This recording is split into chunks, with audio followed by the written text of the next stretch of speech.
Welcome back to the channel. Today we're going to start talking about the Native Instruments Kontrol S88 MK3 keyboard. What I'm hopeful to do over the coming days is share my experience with this new to me keyboard in my studio. It's recently arrived and I'm going to take you through the experience of owning it, from the unboxing process to setting it up to using it in a variety of combinations. So this will all happen in one video, but it'll be kind of like a time lapse of the experience. So hope you watch through the end to see what the overall experience has been like for me.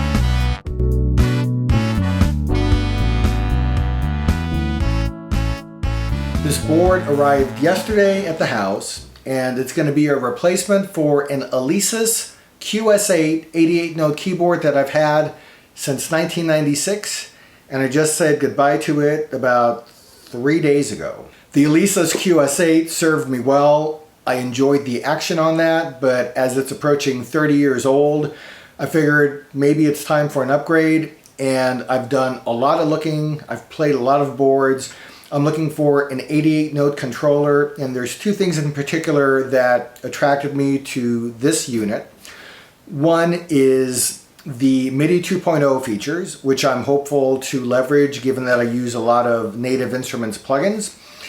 The second feature that attracted me to this board is polyphonic aftertouch. It's a feature that I have familiarity with from decades ago, even going back to the Yamaha CS series.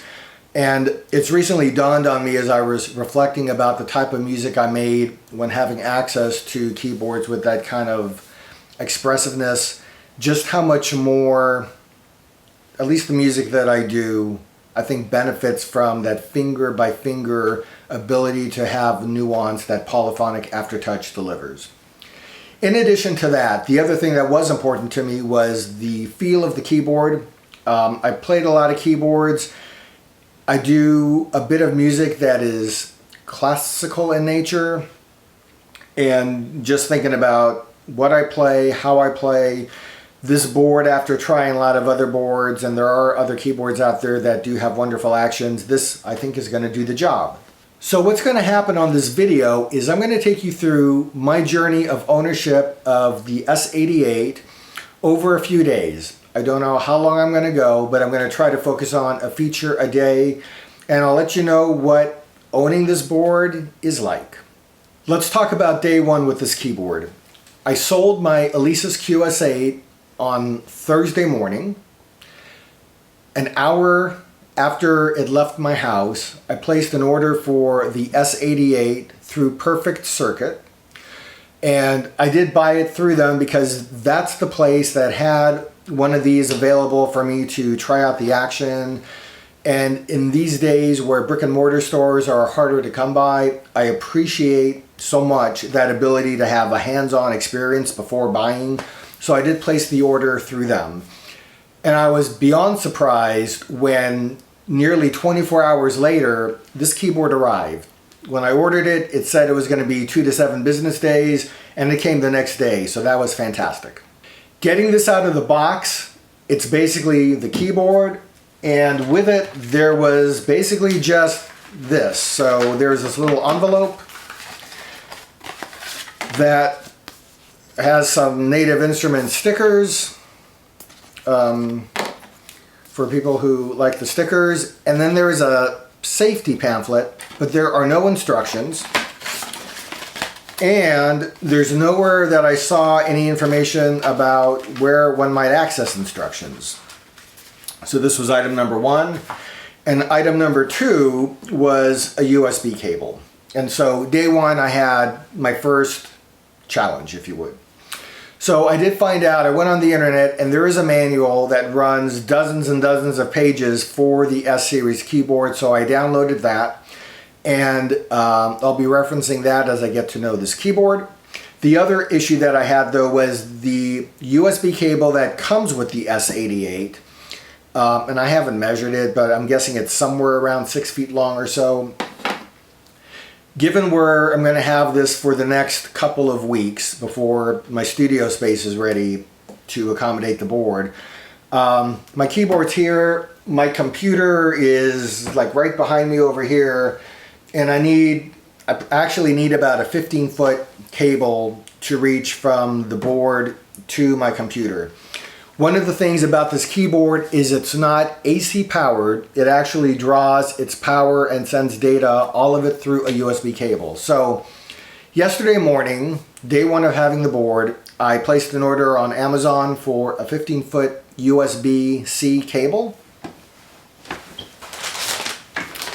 And that arrived this morning, so I haven't unboxed this yet, but this is one of the things you'll need to look at is if you have this board, what is the length of USB-C cable that you're going to need? For some people, what ships with it may be fine. For me, I do need something longer, so you may want to order something like this. The second thing is I do like to have my keyboards covered, and with the Alesis QS8 keyboard, I did have a cover for it, but I gave that to the gentleman who purchased the board, so I got a new, this is a gator cover, and it just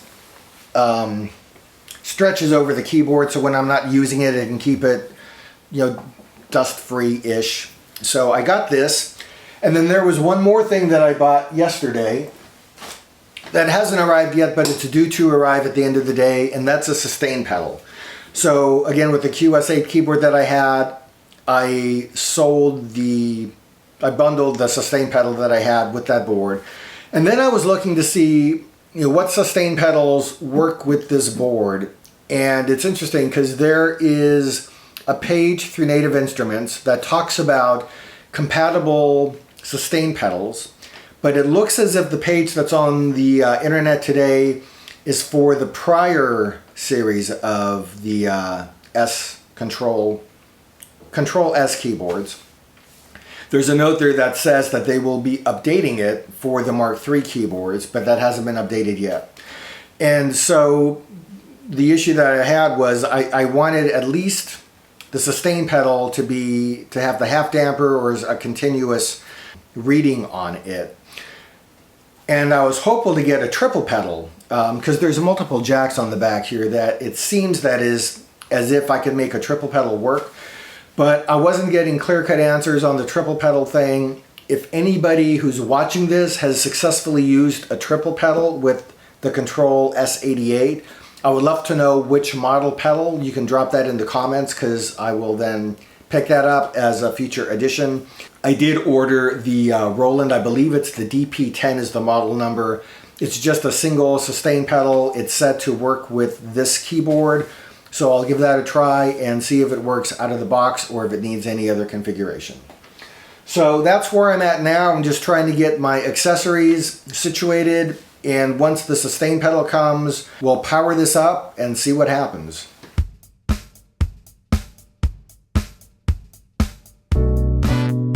All right, so now we're on to the next step, which is to activate the keyboard. So it's not exactly plug and play in terms of push it on and you're ready to go. Okay, this is what happens upon plugging it in for the first time. So there's a situation where it has to register through native access. So if you've used native access before, you're going to have the native access application on your computer. I have that, so I've gone into it. It asked me to put in the serial number for the keyboard, and the envelope that I showed you that has the safety instructions, there's a serial number that's printed on the back of that. It is so unbelievably, ridiculously small, it is impossible to read for me. I think most people would have trouble reading it. So what I ended up doing, because I couldn't find a magnifying glass and my glasses didn't help at all, I took a picture of it on my phone, airdropped that to my Mac, and then blew it up so I could read the serial number. I entered that into native access, and now I'm waiting for it to register as identified. So on the keyboard it says, welcome, add your serial number in native access. get full setup instructions at ni.de/control-setup. So I went to that, and I'm through the step of you enter your serial number, and now it's telling me it may take a few minutes to be recognized. It's been more than a few minutes. It says try the refresh button, so I'm trying that. And then there's supposed to be a step where it says go to applications located in the top nav bar and install hardware connection service. So I'm trying to find that. Let's see. Maybe if I hit available, here we go. So on available, this is not super straightforward. On available, there's a hardware connection service, so I'm going to hit install on that. And then downloading, less than a minute remaining.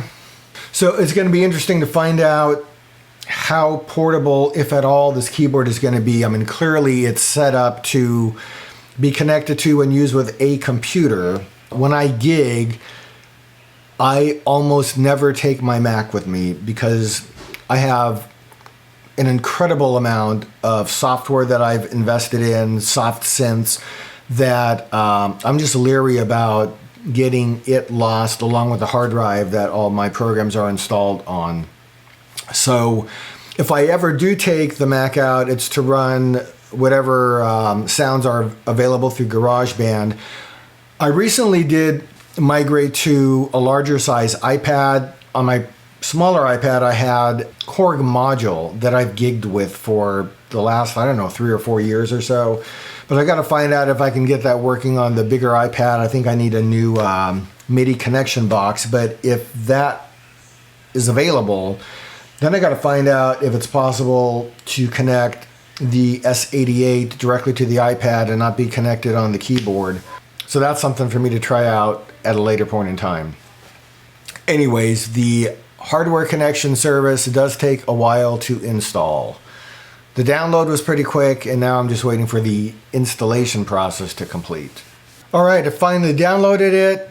It asked me for my feedback. I gave it 4 stars because honestly I didn't find it, I guess the process was okay, but it didn't come without a few questions to myself about, where do I go to do what I'm supposed to do, because it wasn't exactly clear cut on the instructions on the web, and the fact that I had to go to the web to set up the keyboard, kind of awkward, but I guess that's the way things are.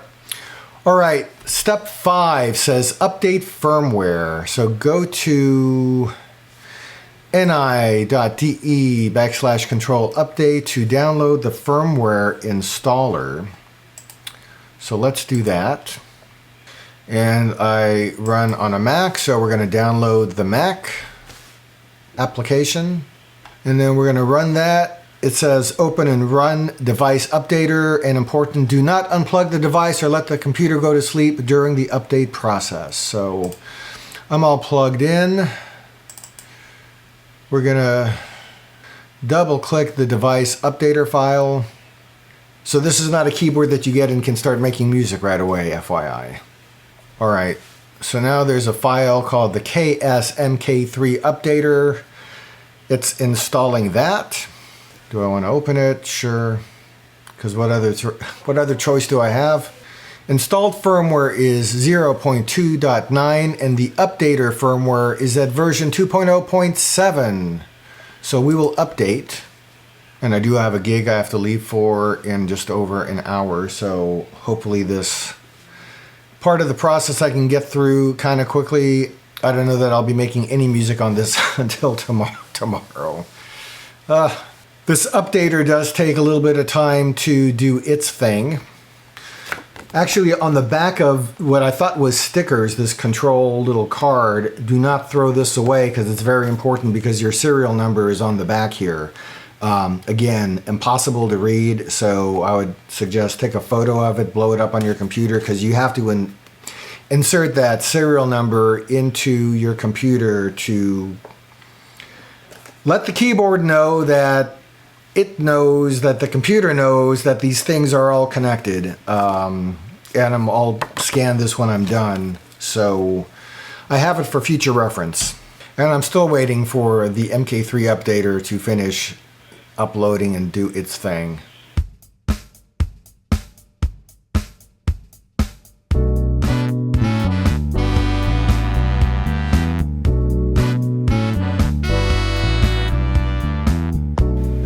So with the S88 on, the first time that I'm opening up Logic on my computer, there's this window that popped up automatically and it says, do you want to automatically assign the controls of the native instruments Kontrol S88 MK3? And there's an option for no or auto assign. And apparently this is something that says you can change it later if you want. So assuming that these two things know what they're doing together, I'm going to hit auto assign and cross my fingers that that's going to work out for me.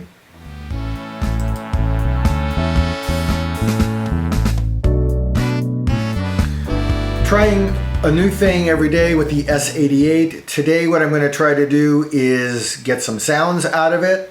So I have the keyboard turned on and I'm going to, on my computer, just open a random sound library and I'm going to click augmented piano, augmented grand piano. It's part of the, I think that one comes from the Arturia library. And I have not done this before, so fingers crossed that something's going to work. There is the sound that comes up first is called Edgy Stage Piano. So let's see what happens. Voila!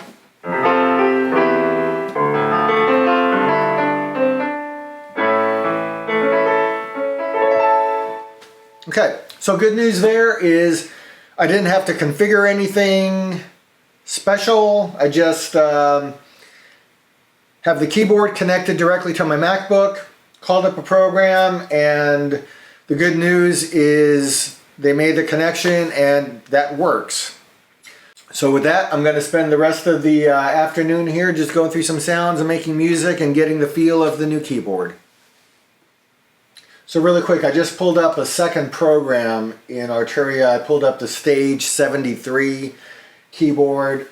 Hit the keyboard and nothing's happening. So in the MIDI section, you can select your MIDI controller. So I'm going to select, does mine even show up here? They have generic controllers. They have Keylab controllers, which I don't have. So that's interesting.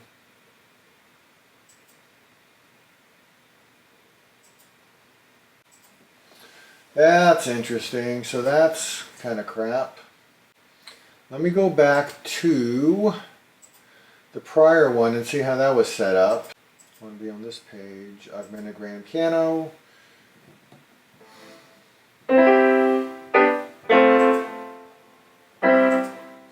MIDI, generic MIDI.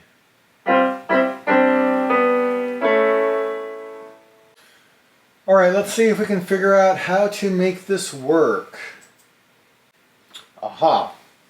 Alright, so I pulled up a second sound library, also in Arturia, the Stage 73V, and I forgot that I actually did do this earlier when I pulled up augmented piano for the first time before turning on the camera here. So when I just pull up the sound library, nothing happens when I'm playing the keyboard. So on the left menu of the sound library, there's the three-line, the hamburger icon. You click on that and you can select your MIDI ports. So here I'm selecting Kontrol S88 as main. Going to click OK.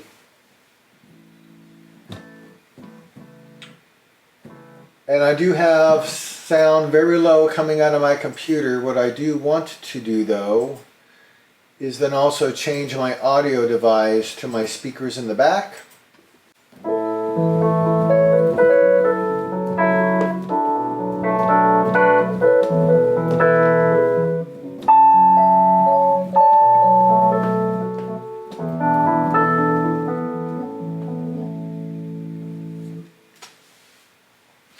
Now I'm going to get back to playing more sounds now that I figured that part out.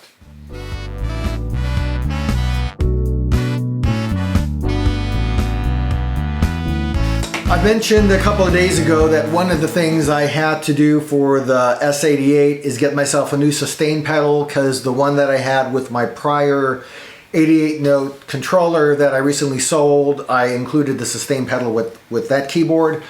When I was reading about the S88 online, there was some uncertainty as to sustain pedal compatibility. Those of you who are familiar with keyboards and sustain pedals know that sometimes there's a polarity situation. So some sustain pedals come with always on option versus an always off option. Some don't have a polarity switch, some do have a polarity switch. So one of the things I read about, it seems that the Roland DP10 pedal that just arrived from Amazon is one of the ones that's compatible. So I haven't opened this yet, haven't tried it yet. So let me open it up, and we're gonna plug this in for the first time, and you and I are gonna find out if it works out of the box. So this comes with owner's manual. I don't know what else there's to say about it other than it is a sustain pedal. So let's take this out of the wrapping. All right, so take a look at this first. So standard sustain pedal. One thing I've noticed with this one that is different than any other pedal I've had before, hopefully this will be nice, there's this rubber padding on it that I think is designed to be slip proof. So those of you that use sustain pedals with electronic keyboards know that more often than not, if you don't have anything under your pedal to stop the sliding, as you play they keep sliding, and then there's this song and dance that you have to do with trying to put your foot under the board to get the pedal back to where you want it. So decent length on this cord. This is a lot longer I think than what I had on my prior cord. I do not see oh, hold on. I was gonna say I don't see a polarity switch. There is a switch on the side that lets you toggle from continuous action versus switch. So in switch, you're basically gonna just have, it's either on or it's off, which is probably common to most pedals. And then there's a continuous option that, depending on how far you press the pedal, will read where the pedal is. I think in this scenario, fingers crossed, it's going to allow for some half damper opportunities. So I'm going to start this off with the pedal in the switch position just to see if we get sustain, yes or no. And on the back of the board here, there are 4 pedal jacks from left to right. You've got sustain, you've got an expression, and you've got a sine 1, a sine 2. So this is going to go, we'll put it into the sustain jack. And on the computer, I have a Wurlitzer through Arturia queued up. There we go. No sustain. So I've got the sustain pedal connected, and we'll see if it works out of the box with a direct connection, or if we have to do any menu diving to get it configured. No hands, and we are sustaining. So good news is if you're looking for a sustain pedal for the S88, the Roland DP10 seems to work out of the box.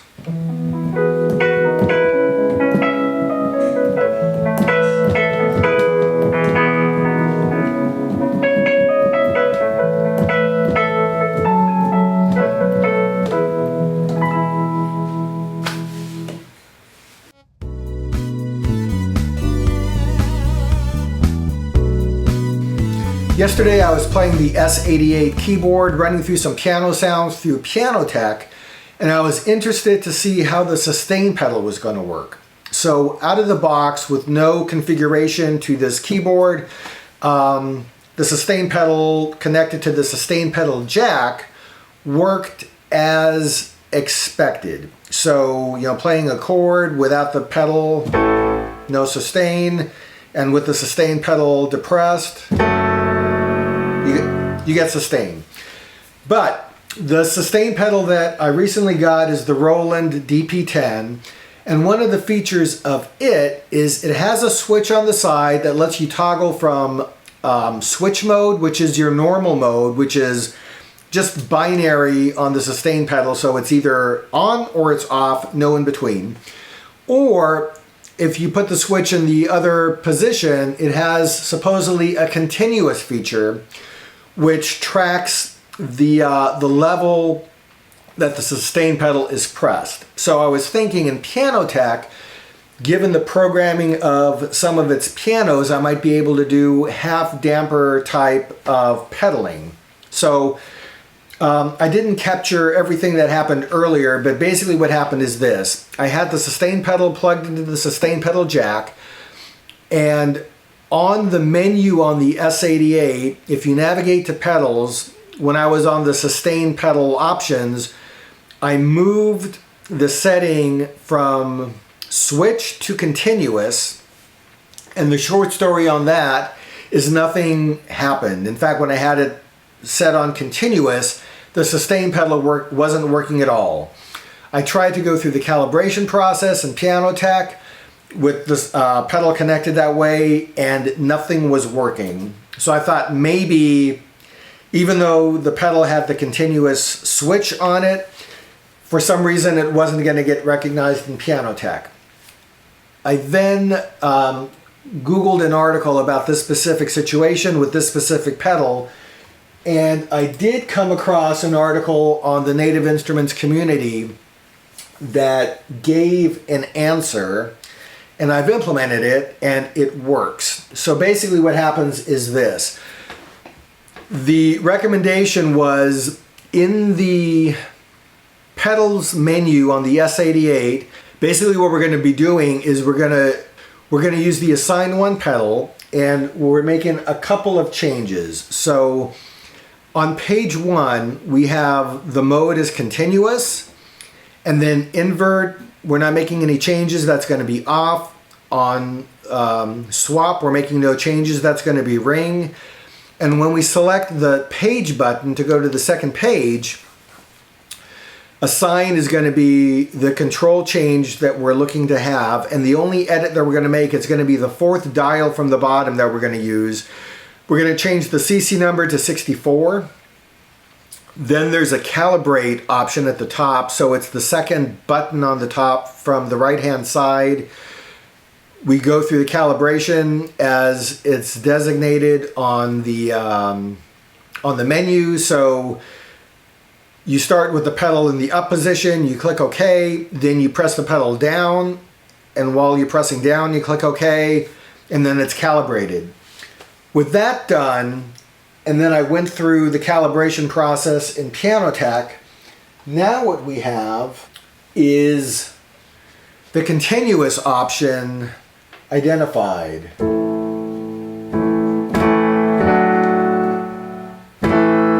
So I don't know if you're going to hear this nuance in the recording, but basically no sustain, sustain pedal all the way down, and this is about, I'm going to have the sustain pedal pressed just partially.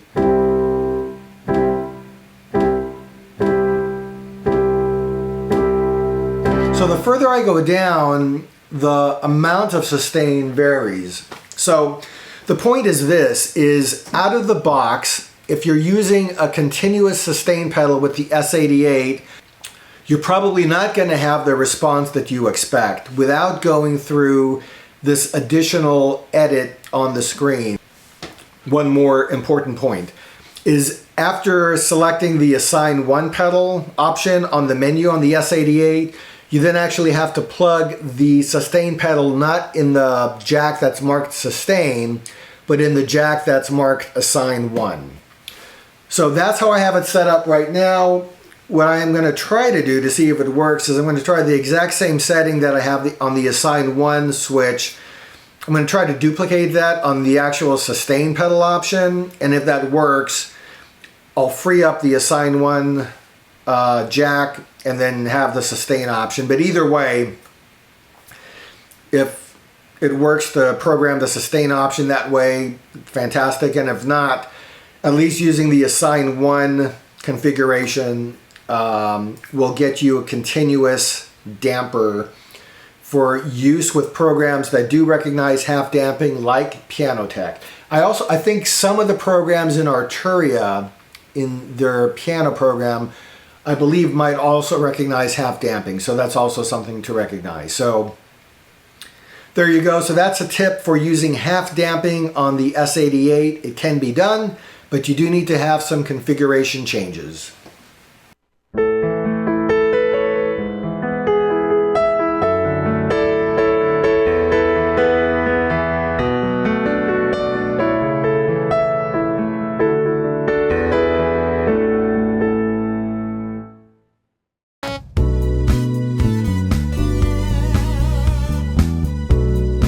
It's another day working with the Native Instruments S88 keyboard. What I ran into yesterday, I was working on some music and I had some strings that I was working with in Kontakt. And so for an example, with having a viola sound on the keyboard, I was expecting to see the RGB lights on the keyboard show me what the range is for the viola, and for the key switches to have those be a certain color.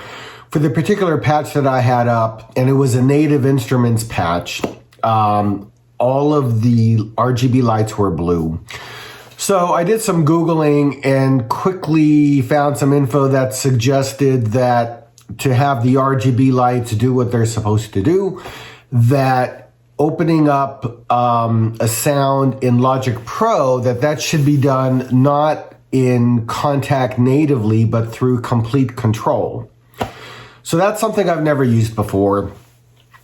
And interestingly, when I looked at my computer on my MacBook, Complete Control as a standalone application, I'm not seeing that anywhere on my applications. So I went to Native Access and made sure I had the latest Complete Control downloaded. So there was an update, I updated that.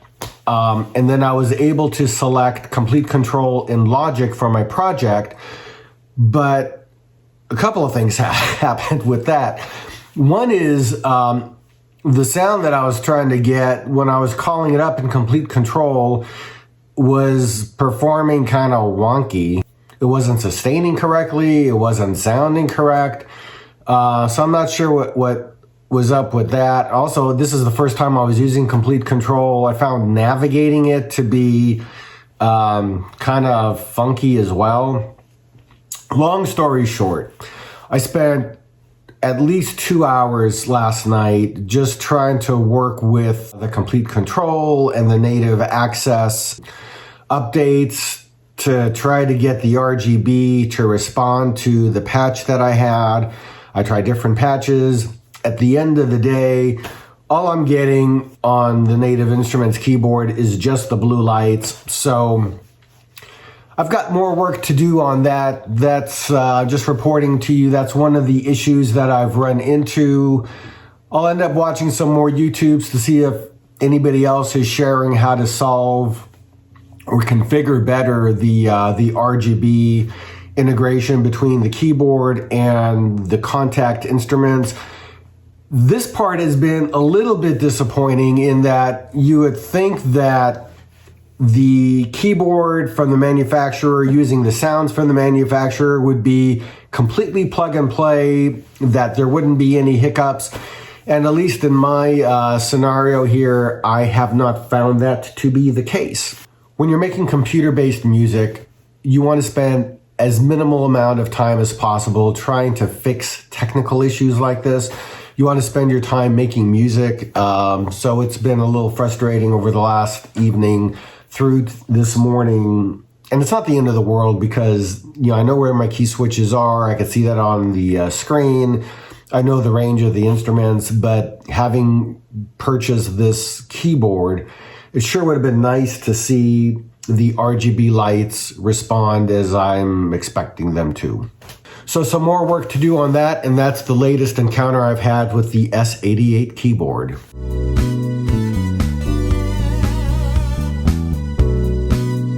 So at this point, I've spent about a week with the S88 keyboard. I've taken you through some of the learnings that I've had and some of the things that I've experienced in my first week with the keyboard.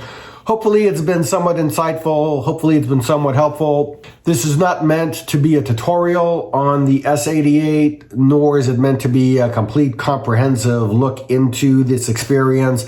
This is just kind of a week in the life of my experience.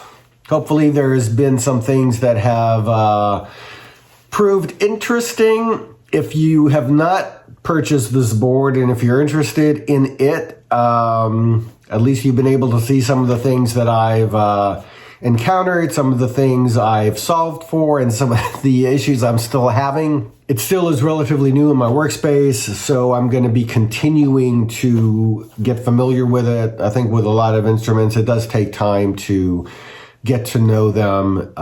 You're not going to do it in a matter of a day or even a week in some cases, but overall, I am pleased with the board. I do enjoy its touch, how it responds to my hands, compared to what I had in the studio before. Having the controls, the amount of controls that I have that allow me to control more nuances in some of my software synths, more so than I was able to do before, be it in programs like Omnisphere or some of the other plugins that I use. It's just made the ability to be more expressive at the time I'm making my music, more so than has been the case before. So overall, I am pleased with the Native Instruments S88, and it's become a worthy addition to the space. Hope this video has been interesting. If you have experiences with the S88, any key learnings that could be of use to me or to anybody else watching the video, drop those in the comments below. And with that, I'm going to get back to making some music. And thanks for watching the video. Happy music making, and we'll see you in the future with more music stuff.